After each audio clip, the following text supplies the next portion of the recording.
Greetings, heroes. Editor Matt here with a couple of updates. First and foremost, we forgot to upload this one. Whoops! So this is not new audio. This was recorded somewhere around May 10th, I believe. This is, of course, our Season 1 finale. So we're still on our hiatus as of right now, and we'll be until late August, early September. But you've got this, I suppose, to hold you over. Secondly, there's a little bit of audio loss about 4 minutes in. Nothing to be done about it. I think I was in the middle of saying the word crime. Just unavoidable technical details. And finally, after an arduous process, the Comic Book Club is now available on Apple Podcasts. So if you prefer to listen on there, you can. Please leave a review, rate us 5 stars, whatever the podcasters say when it comes to Apple Podcasts. I believe that's everything I have to say. So take it away, past me. Greetings, heroes, and welcome to the season finale of the Comic Book Club. I'm your host, Matt Lasik, and I know a lot about comic books. I'm your co-host, Kendra Forte, and I know nothing about comic books. And you heard right, folks, this is our season 1 finale. As this is sort of produced in hand with a college radio station, we do not have access to said station over the summer, so we'll be taking a sort of a hiatus for about 3 months. We'll be back in late August, early September, sometime around there, with Season 2, which will be almost no different from Season 1. But, yes, as we discussed last week, there might be some mini episodes that pop up over the summer, or maybe collaborations with other podcasts. It's still in the work. We don't know. No one knows. I still know nothing about this collaboration. I forgot to... I promise I'll tell you about it. So make sure to follow us on Twitter over at CBBCPod to keep an eye on those updates. All right, let's jump right into it. First, we're going to answer some listener questions. That Twitter is also a great place to send us questions, comments, anything like that.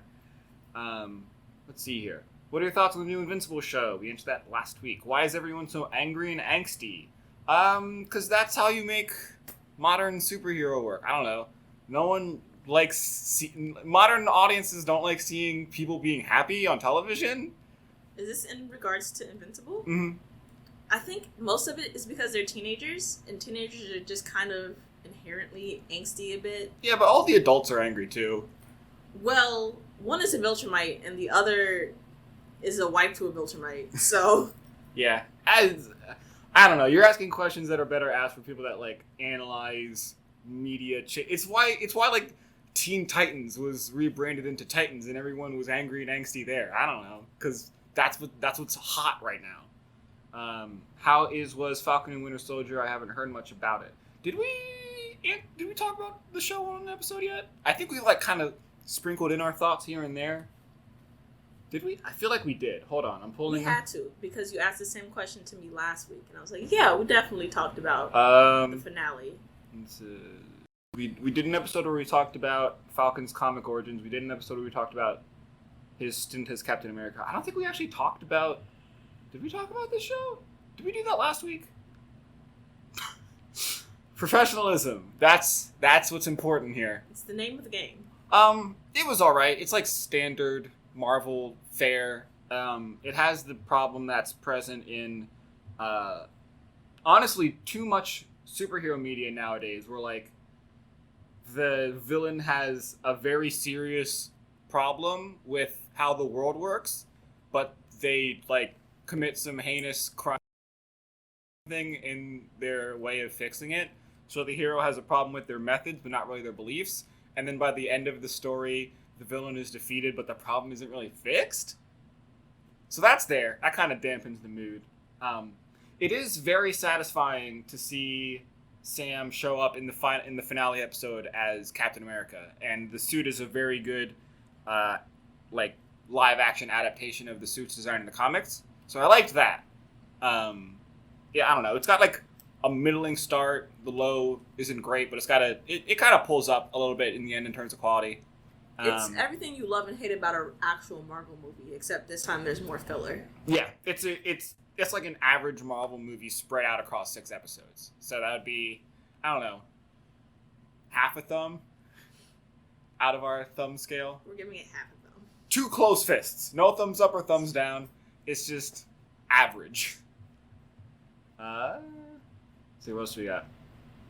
If you had to cosplay as any superhero, which would you choose and why?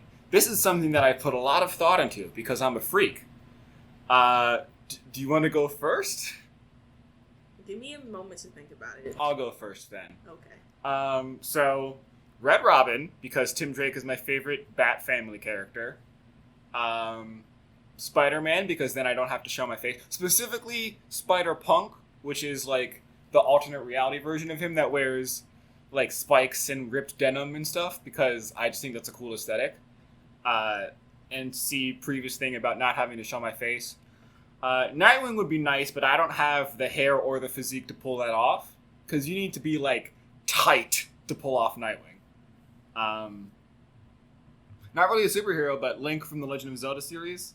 I've actually looked at. I almost spent money on a Link cosplay, but then the world ended, so that didn't go through. Have you thought of Raven from Teen Titans. Good choice. Just because I think I looked hot. Yeah, I mean, that also applies to all the ones that I said, but I just didn't say it out loud. Any heroes who have, like, no brain cells, complete himbo energy, and you're surprised they're even able to survive, but in an endearing way? Spider-Man. Yeah, definitely. Peter Parker has big himbo energy. I don't know. It's because the definition of a himbo has to hit 3 criteria. They need to be buff, they need to be kind, and they need to be stupid. But most superheroes that are buff and or stupid are also kind of mean about it. But a lot of it kind of depends on who's writing it. So certain runs on like Venom has had him having big himbo energy. Certain runs with the Thing from the Fantastic Four, he can be kind of himbo-y.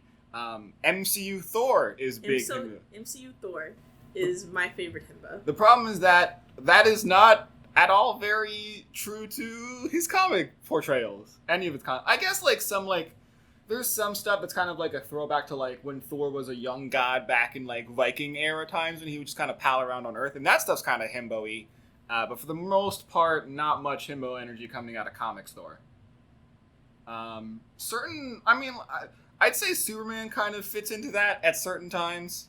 But he's not dumb enough to be a himbo. He's real big and he's real nice, but he's not stupid. He's not stupid. Strong Guy from the X-Men. That's his real code name is Strong Guy.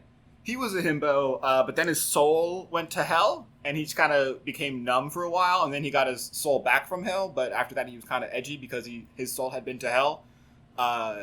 So bye-bye himbo. Angel from the X-Men, I guess. He's definitely kind, and he's definitely at times dumb. I don't know if he's buff. Like, he's tight, he's ripped, but he's not really, like, buff, you know? I don't think the buff criteria is as prevalent as the other two.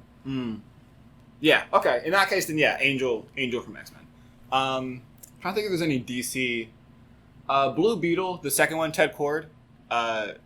Same thing about, like, not as buff, but he's definitely very kind and he's definitely very dumb. So he fits those criteria. But himbos are nowhere near as prevalent in DC because DC characters tend to be more angsty. Yeah, they're all edgy. Yeah. Tim Drake's... No, you know what? Nightwing. Nightwing has massive himbo energy. He is buff, he is kind, and he is dumb as a brick. He's just a little circus boy that goes around and punches people with a smile on his face. So I hope that answers your question. What comic book city or universe do you think would be the worst to live in as a civilian, besides Gotham, because we know that place sucks already? Well, so Green Lantern, the second Green Lantern, aka Hal Jordan, lived in Coast City, which was basically a fake version of like Los Angeles. And it was the thing it's most well known for is being blown up in the 90s. So I guess there, because if you lived in Coast City any time before the 90s, you're most likely dead. Hell's Kitchen just seems like a bad place to live, even without all of the superhero things. Yeah. I just wouldn't want to live in Hell's Kitchen anyway. Marvel, specifically, like Marvel New York City, like sure, you're cram-packed with heroes, like you turn your face to sneeze and you're going to sneeze on a hero, but that also unfortunately means that there's like 10 times as many villains. Yeah, every villain in Marvel comics lives in New York City. Yeah, and talking about how Hell's Kitchen is like, what, 10 square blocks-ish? The villain to square blocks ratio in Hell's Kitchen is nuts. It's just crazy. Because just in that, like, 100 square block, like, whatever, Hell's Kitchen is like a neighborhood within a neighborhood. And yet it's got Daredevil, Luke Cage, Iron Fist, Jessica Jones, and then on the villain side you got, like, the Handers always running through there, so you're gonna have ninjas all over the place. You got Kingpin, you got the Owl. It's like, why? Just terrible place to live. What is it about, like, this one tiny subsection of a subsection of New York City? It's because it's called Hell's Kitchen and they want to be edgy. I suppose. Honestly, I wouldn't be surprised if it turns out that, like, Marvel was based out of that area when they were first making these characters, because that would make sense. It's like, well, why would I put the characters anywhere else? I'm already living in Hell's Kitchen. So yeah, that's all the listener questions we got, so thank you for that. If you want to send us questions, you can always tweet us at CBBCPod on Twitter, or you can send them to us via Gmail at cbbcpod@gmail.com. Let's move on to our next segment, Headlines! This is where we put in the jingle, if we had a jingle for headlines. Ba-da-ba! First and foremost, since we were just talking about Venom, we got our first look at the sequel, Let There Be Carnage. Again, this is starring Eddie Brock as Venom, and this time we've got Woody Harrelson playing Cletus Cassidy, aka Carnage. For those of you who don't know, Carnage in the comics, the symbiote... Carnage is another symbiote human thing. The human half is Cletus Cassidy, who's like a hillbilly, like deep red state serial killer that shared a cell with Eddie Brock at one point. And while they were sharing a cell, the Venom symbiote came to break Eddie out of prison. And during that kerfuffle, it also gave birth to a new symbiote. And that symbiote bonded with Cassidy, making him Carnage. Carnage is, not counting the actual god of symbiotes, no, Carnage is like the strongest symbiote out there. It's because it's like classic power scaling where it's like, oh, Venom's like a stronger, eviler version of Spider-Man. But then Venom kind of became a good-ish guy. So they were like, uh-oh, here comes Carnage. She's a stronger and eviler version of Venom. What? So Carnage always gives off like crazy redneck vibes. But from what I saw in the trailer, Woody Harrelson is giving him more like what's the guy from Silence of the Lambs? Hannibal Lecter? Hannibal Lecter. He's giving off more like Hannibal Lecter vibes, which is not really like the soul of the character in my opinion. But what does look good about the trailer. So first we need to talk about the first Venom movie, because I like it a lot. It wasn't super well received, but I blame that on poor marketing, because the movie was marketed like it was like this big, grim, dark, anti-hero, whatever type of thing. And it's like, you're just like me, Eddie, you're a loser and a freak. And we should eat people's heads and all that. But then you go and watch the movie and it's like a dumb bro, like, buddy cop thing about a loser human and a loser alien being losers together. And it's funny, but the trailers don't tell you that it's funny. But I think they fixed that because the trailer for Let There Be Carnage really amps up the funniness. So I'm very excited for when that comes out. I think that's this summer? I didn't look. The trailer also really drives home that this is not part of the MCU. There's a really gratuitous shot where there's like a spider crawling across a table or something, and a character like smushes it with his fist. So like, we're not no Spider-Man. No Spider-Man here. Even though your name is Venom and you got that because you were a derivative of Spider-Man, but whatever. Let's see here. Speaking of movie news, we got more information on upcoming MCU projects. Marvel put out this really like self-indulgent trailer about like movies are movies, and they move us in ways we couldn't predict, and all that kind of stuff. Like Oscar speech kind of stuff, Yeah. It ended with a montage of upcoming projects, both movie and television shows, and most of it was stuff that we've already known. Some of it was like putting new dates on it. The two new pieces of information is the official names for the Captain Marvel sequel and the Black Panther sequel. The Black Panther sequel will be subtitled Wakanda Forever. Obviously. And the Captain Marvel sequel will be titled The Marvels. And the logo includes both Captain Marvel's logo and Ms. Marvel's logo. Recently, set photos were leaked for the upcoming Ms. Marvel television show on Disney+. This focuses on the most recent incarnation of Ms. Marvel, a.k.a. Kamala Khan, who is, I believe, Pakistani-American and operates out of Jersey City. She is an Inhuman, which is like a mutant, but different. And she was like a big superhero fangirl that then got turned into a superhero, basically. And her power set involves her getting bigger and larger and like being all stretchy kind of stuff.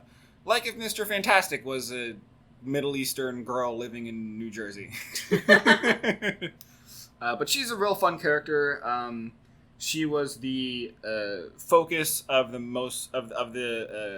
of last year's Sony's, Marvel's, PlayStation's, Square Enix's, Disney's, Activision's, whatever's Avengers game, where she was very much like Mary Sue in that game, and it didn't really give off the best portrayal of her, but she's a fun character in the comics. And I'm excited to see what they do with her in terms of the MCU.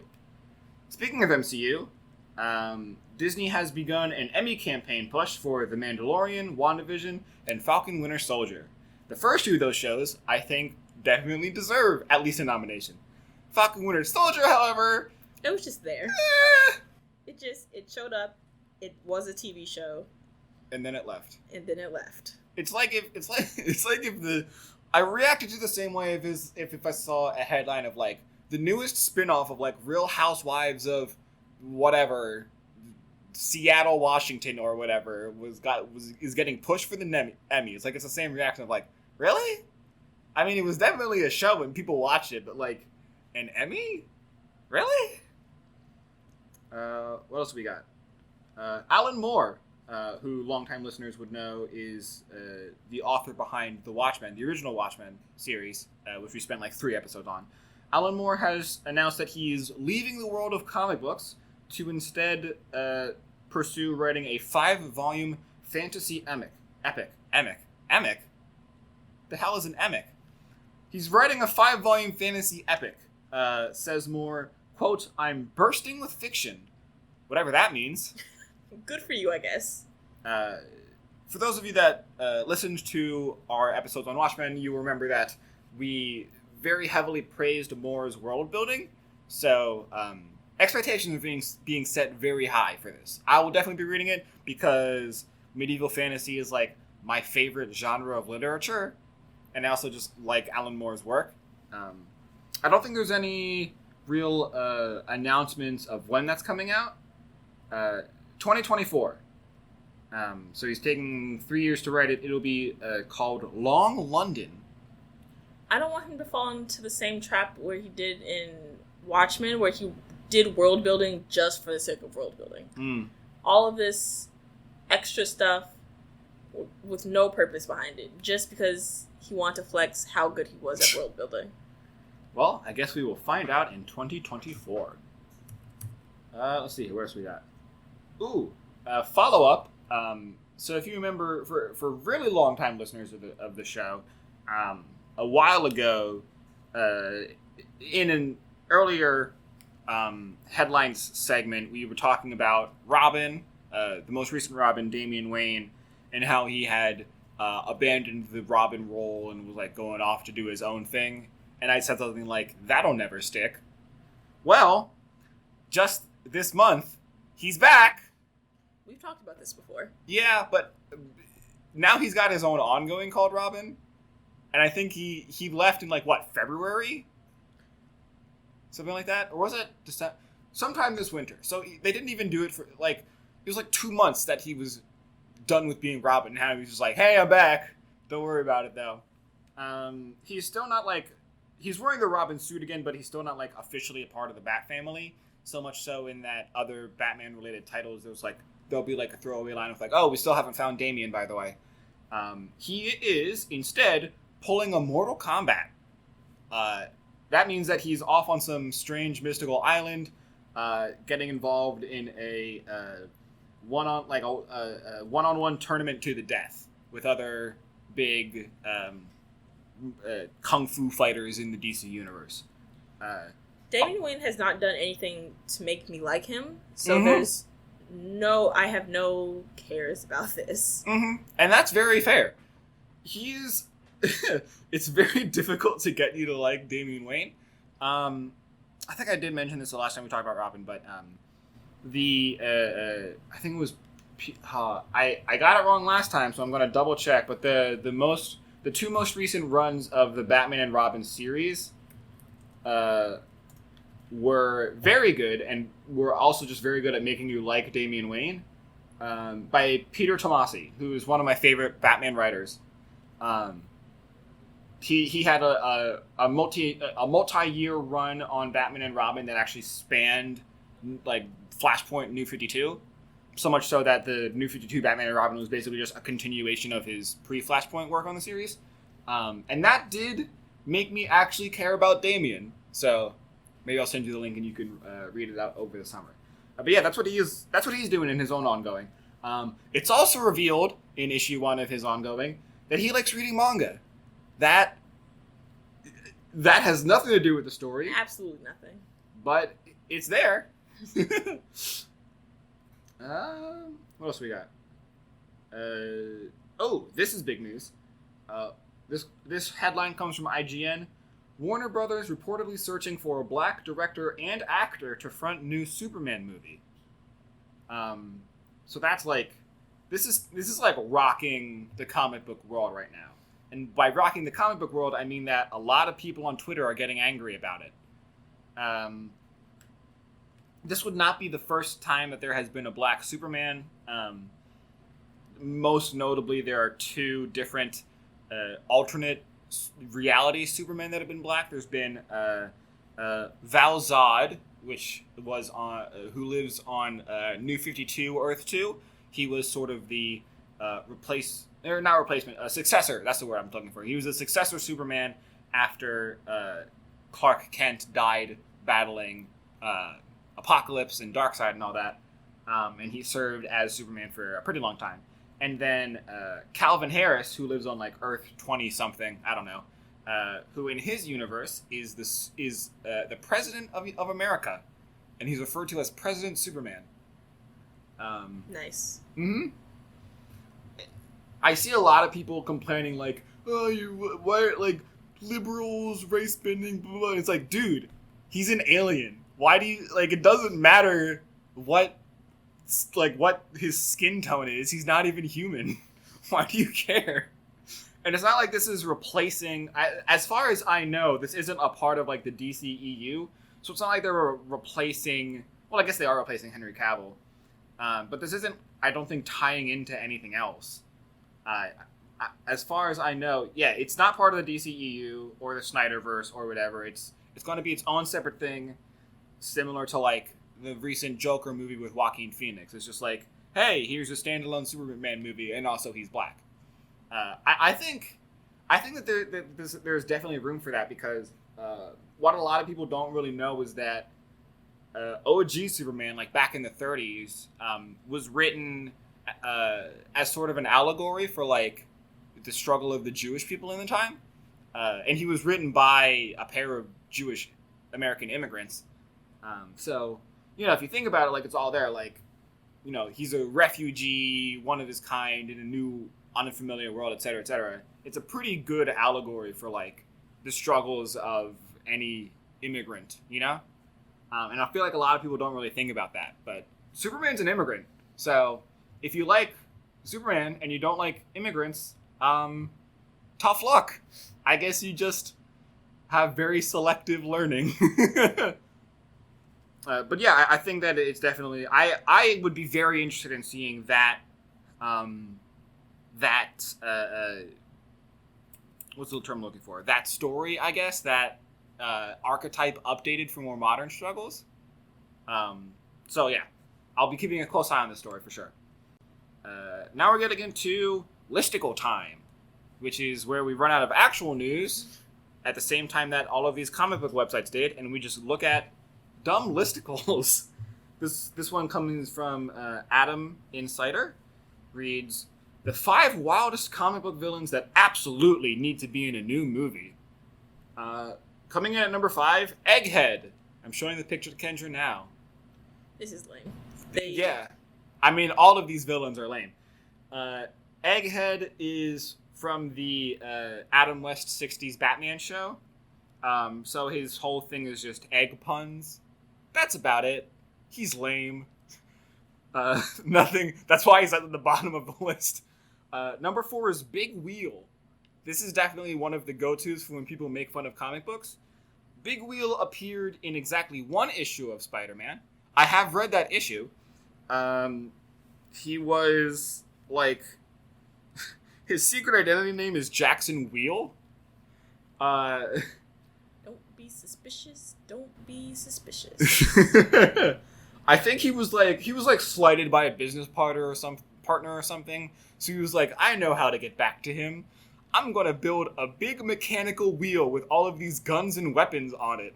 And then I think Spider-Man made him drive into the river, and then he was never seen again except to be made fun of. So that honestly, that would totally make sense as like a throwaway joke of like a cold open of the next Spider-Man movie is just like him fighting Big Wheel, and then he easily Big Wheel just driving into the river. And now we start the real show. But that's like Big Wheel has been the go-to for years of like of just like, oh, you like comic books? Name Big Wheel. What do you know about Big Wheel then? Number 3 is Leapfrog. This is a fat man in a frog costume with springs in his shoes that he uses to commit crimes. That's it. That's Leapfrog. He has a son who took on the name Frogman and became a hero with the same powers. That's just it. Springs in their shoes? Yep, he just jumps high. Leapfrog was a D-list villain. Frogman is a D-list hero. That's about it. Every so often, Frogman will appear just to be like, hey, this guy's a loser. He only appears to be made fun of for how little he appears. Kind of like how we were talking about D-Man when we were talking about like the Falcon stuff or the Captain America stuff of like he only appears so that people can point at him and go like, hey, he's kind of a loser, huh? And then he just gets shunted back to the loser box. That's the deal with Frogman. Number 2, and this is, I know you're not going to believe this, but this is a real thing. Asbestos Lady. Cool. She was the nemesis of, I think, the original Human Torch. This is a fun fact that most people don't know. Johnny Storm of the Fantastic Four is not the first Human Torch. He actually took the name. He very pointedly took the name from the first Human Torch, who was actually the first Marvel superhero. The Human Torch was invented in 38 or 39, and he was on the cover of Marvel Comics #1 back when it was just timely publications. And the first Human Torch was an android whose synthetic skin was such that it would burst into flame whenever exposed to oxygen. So his biggest nemesis was Asbestos Lady, which is fine. And ranking in at number 1, definitely, absolutely the go-to for crappy supervillains, is Condiment King. I don't want to know anymore. I don't want any backstory. I just want to know that his name is Condiment King, and I want to sit with that. I will give you one fun fact, in that he almost killed Robin once.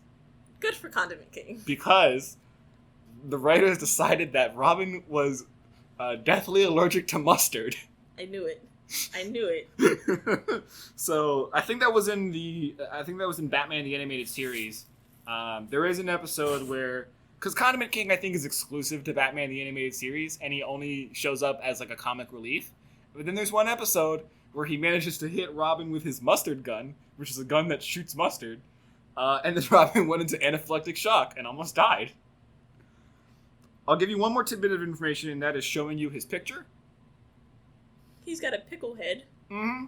He's got a pickle helmet. He's got pressurized tanks of ketchup and mustard on his back. And he's wearing a pair of tighty whities over his form-fitting suit. Because, get it? It's making fun of, like, spandex tights and superhero stuff. And that's our listicle. Thanks! Got one last listicle here. This one coming from Screen Rant, which is usually good for a listicle or two. Daredevil, who we were just talking about. Main comic book villains, ranked lamest to coolest. Coming in at number 12, Stiltman, who has a metal suit with hydraulic stilts on it. There's a thread here in these crappy supervillains in that their power or tech or gadget or gimmick is, I can reach high places. I tall. You got Leapfrog, you got Stiltman. Stiltman would, I think, like, he got killed or something, or, like, gave up the game, and he was replaced by Lady Stiltman. Not Stilt Woman. Lady Stiltman. Lady Stiltman. I think she actually appeared in the Take Back... Yeah, she was in the Misty Knight filler issue of Sam Wilson Captain America that we read. There's really nothing else to say about Stiltman. Every so often he pops up, and Daredevil beats him up, and then that's it. Coming in at number 11, Turk Barrett, who I think was in the Netflix shows in some version. Turk is like... He's like we need, like, a repeat offender that's only ever going to be street level, that can, like, show up and kind of be A, comic relief, or B, like, the inside man. So it's like, you know, the superhero is being moody and swinging through the city, and they see some kind of stick up going down, and they swing down, and oh, it's Turk again. And Daredevil says something like, again, Turk? And Turk's like, you got me. Recently, though, he actually got his hands on the Mind Stone of the Infinity Stones, and became a powerful crime lord for a short period of time. And then he was very quickly outsmarted by Doctor Strange, and lost control of the Mind Stone. I think I would let any villain that I deem lame just wreak as much havoc as they can. Like, what can Stiltman do? Steal things and put people in significant financial trouble? Yeah, that's a problem for the cops. I mean, honestly, What's he gonna do? Put your cookies on a high shelf? What is Daredevil doing that the cops aren't, that lets him and only him beat Stiltman? I feel like that's not. I feel like all the cops would need to do is, like, ram the cop car into one of his, like, 10-story high stilts, and then he just kind of falls over, and you got him. Coming in at number 10 is The Hand. I don't think I agree with this, but The Hand is Marvel's go-to, like, secret clandestine ninja organization. Listeners that know anything about, like, Teenage Mutant Ninja Turtles, they always have the Foot Clan, and the Foot is sort of a parody of The Hand. They're usually Daredevil villains. Sometimes they tussle with, like, Spider-Man or the Avengers. There was a storyline called Shadowland, I think it was, where the demonic leader of The Hand, known only as the Beast, possessed Daredevil's body and, like, took over, and, like built a mystical, like, Asian-style castle in the middle of Hell's Kitchen, and, like, took over The Hand and started operating it out of Hell's Kitchen. What is it with Hell's Kitchen? There's cocaine in the water in Hell's Kitchen. I really don't know. Coming in at number 9 is Gladiator. Gladiator was a costume designer who made an outfit with saw blades on the wrists of them. And then Daredevil he became kind of like a joke after a while, because Daredevil kept beating him easily, and then he became a hero. And was sort of just like a C-level Daredevil assistant.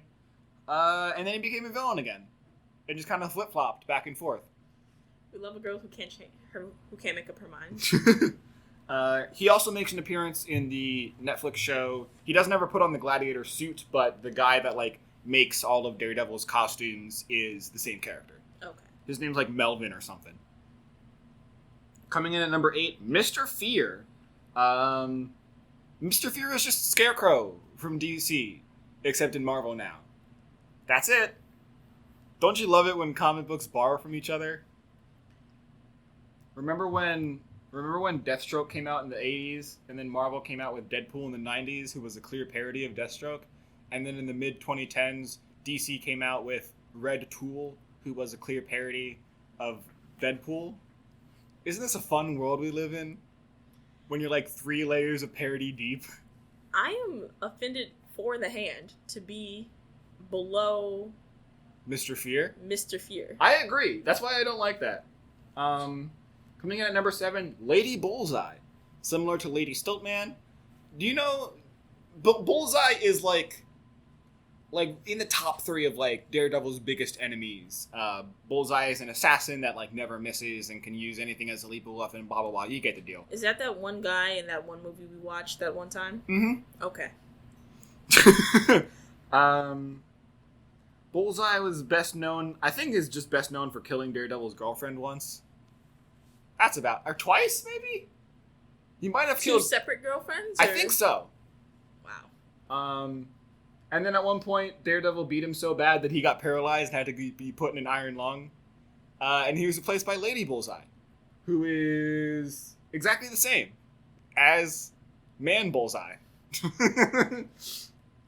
Number 6 is the Owl, who is I think one of the oldest Marvel, or one of the oldest Daredevil villains. You know the Kingpin, like big crime boss thing? Imagine him, but on a smaller scale, and all of his stuff is bird-themed. And also he has claws and teeth.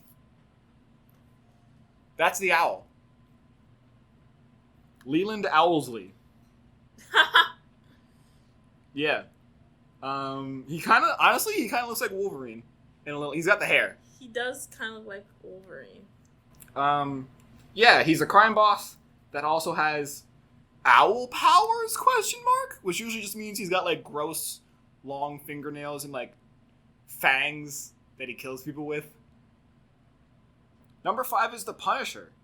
Yes, that's right, the Punisher is on the list of villains. What?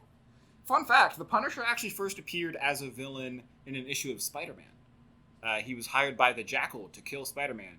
And then he was like, wait a minute, Spider-Man's a good guy, and so am I. So I'm going to go shoot other people with my gun in a heavy populated city, because I'm a good guy.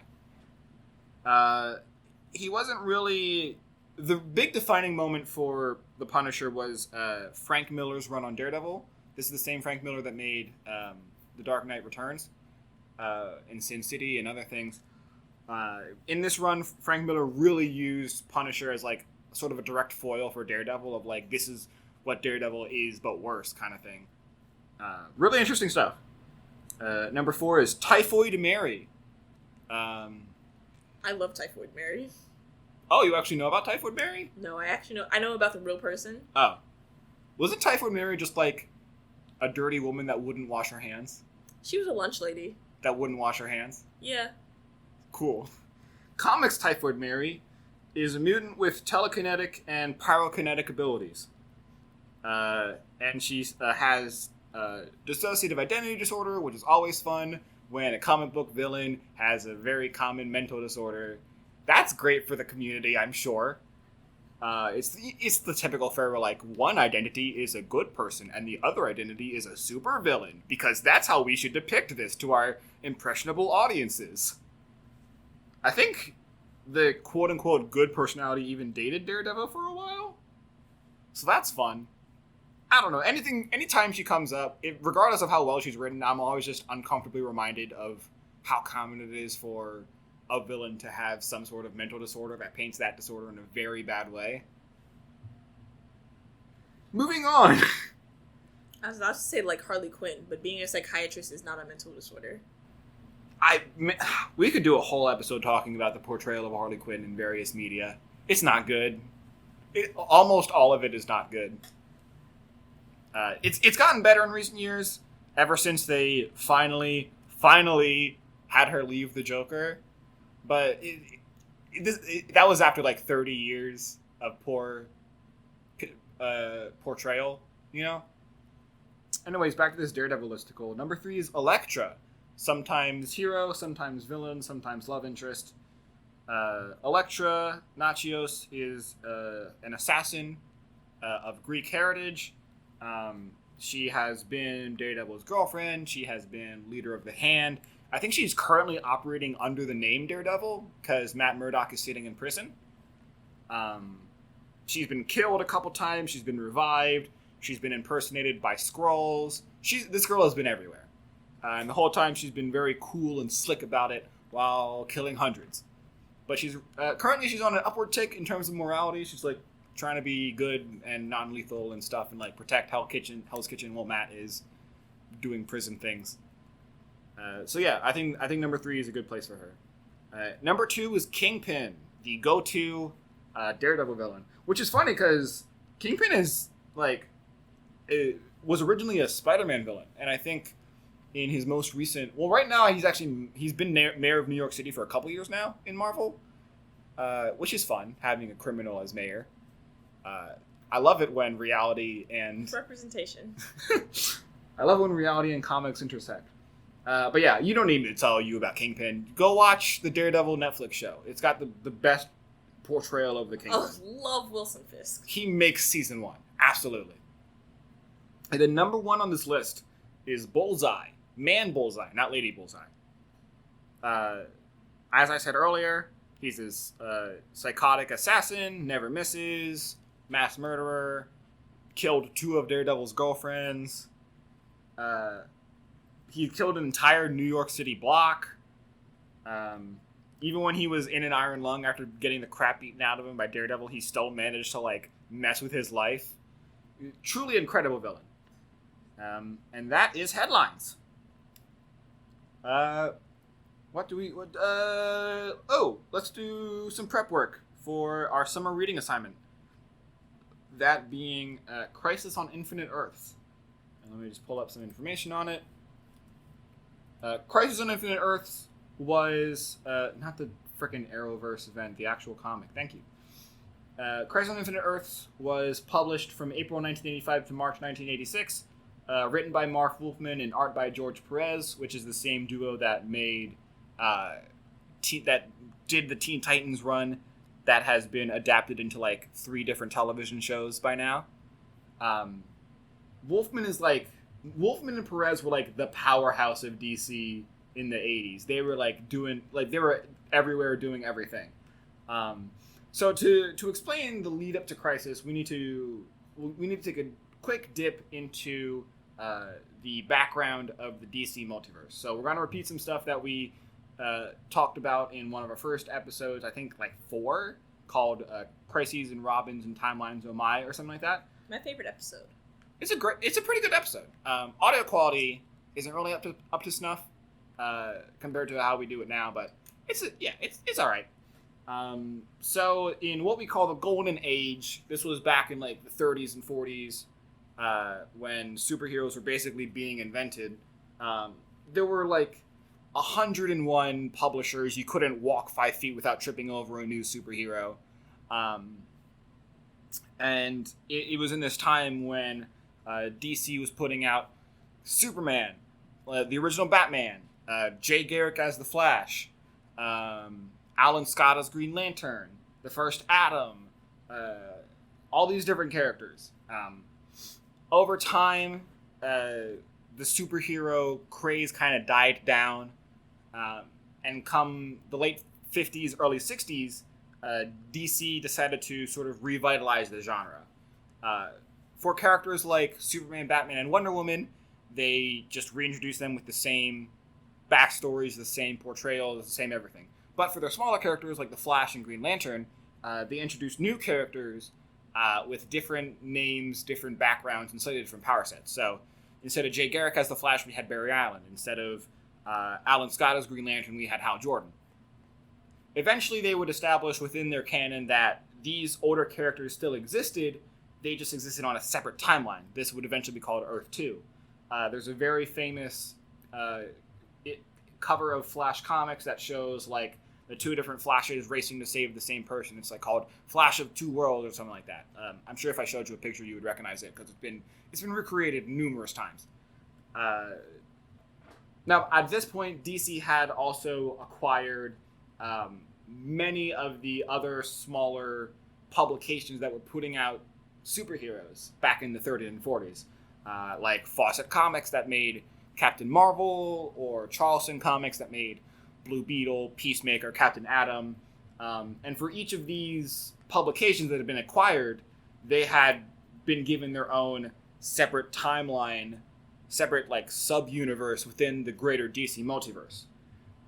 And while it made for some cool crossovers, it did not make for a good reading experience for a first-timer, for someone that was trying to get into comics. So DC Editorial and Marv Wolfman decided to make things a little easier. So Crisis on Infinite Earths, in real-world terms, is the condensing of all of DC's acquired properties into one easier-to-read new timeline. In universe, it's this big multiverse event where timelines are ending and people are dying and all this, because this was also used as an opportunity to sort of fix some like weird editorial decisions or new backstories or like changes that writers had made that were inconsistent. So this was basically a big old reset for DC, the first of its kind. This is the first of its kind in a lot of categories. It's the first like company-wide crossover. It's the first of what's called a maxi series instead of a mini series, also called a limited series. It's the first like big summer crossover event. It ran for a full year, a full 12 issues. It's honestly, it's true. Like you go back and read this, and you can see how it set the stage for all of the following, like stuff like Flashpoint and Civil War, Secret Wars, all of these other big events. You can see the groundwork was laid for them in Crisis on Infinite Earths. Unfortunately, since it is a company-wide crossover, there is a lot of characters in this. And there's not... Time really isn't spent on explaining all of them. So some of it is easy enough to Google. Like, they'll just say, like, a name.